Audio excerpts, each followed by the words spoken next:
Teori evolusi ni betul ke separate daripada kekuasaan Tuhan? Bila mana saya cerita pasal teori evolusi, ramai orang, adalah orang cakap yang saya cuba nak menyesatkan akidah umat Islam, kata manusia ni terhasil bukan hasil kuasa Allah, tapi hasil kuasa alam. Tapi sebenarnya proses evolusi ni, kuasa alam ni adalah kuasa Allah. Saya bukan nak ambil alih kuasa Allah ke apa dalam menerangkan macam mana manusia boleh terhasil. Tapi bagaimana kuasa Tuhan ni terjadi, yang tu kita nak cari punca lah. Macam bila orang tanya soalan sains, sebab apa?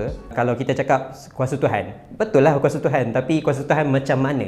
Kalau kita proses peranakan, proses reproduktif, berlaku ada proses embriologi dan sebagainya. Jadi proses evolusi tu macam tu juga. Proses evolusi adalah proses yang melibatkan perubahan genetik dalam populasi dari satu generasi ke generasi yang lain. That's it. So manusia ni tertakluk juga di bawah perubahan genetik dalam populasi mengikut peredaran masa. So ini yang sebenarnya konsep evolusi yang paling basic. Sebab selalu bila orang cakap pasal evolusi ni, orang cakap oh manusia datang daripada beruk, manusia datang daripada monyet. Itu fahaman yang salah lah. Kita ni bukan datang daripada beruk ataupun monyet yang ada pada hari ini. Kita dan juga beruk, monyet, tak kisahlah. Kita dengan pokok pisang, kita dengan kaktus, kita dengan kuman E. coli dan sebagainya, semua ni berkongsi satu leluhur genetik yang ada leluhur umum. Tapi yang ni berlaku jutaan tahun yang lalu lah. Maksud kata di sini, manusia tu manusia lah. Chimpanzee, beruk, pokok pisang, mereka lah. Kita sudah berlaku proses spesiasi tersebut. Tapi kita berkongsi leluhur genetik tu. Walaupun genetik kita berbeza,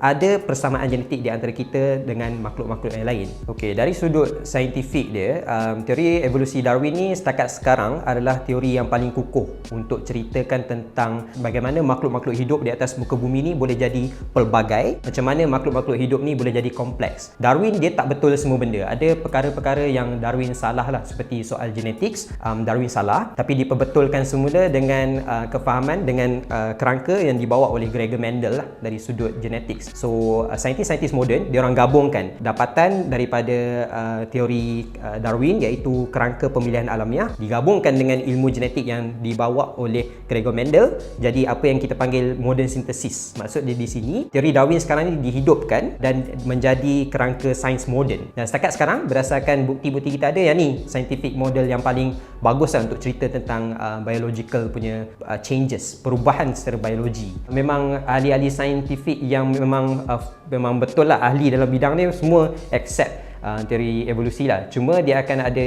isu, dia ada problem lah, dilema sikit dengan orang Islam, sebab ilmu ni agak baru. Sebab Charles Darwin dia gagaskan teori evolusi ni tahun 1859 dalam buku The Origin of Species tu. Lepas tu Nabi Muhammad sudah meninggalkan kita, dan imam empat mazhab pun dah tinggalkan kita. Jadi kebanyakan pendapat dari sudut agama Islam adalah baru, bersifat baru. Jadi dan teori ni pun baru sampai dekat muka bumi kita lah, dekat muka bumi Islam lah, dekat landscape masyarakat kita. Seingat saya ada dua saja buku. Yang pertama buku Zamir, Genesis, dan yang kedua buku saya, Manusia Sebelum Adam. Dua buku yang terawal dekat Malaysia yang cerita tentang teori evolusi yang menyokong. Yang tak sokong tu banyak lah. Yeah.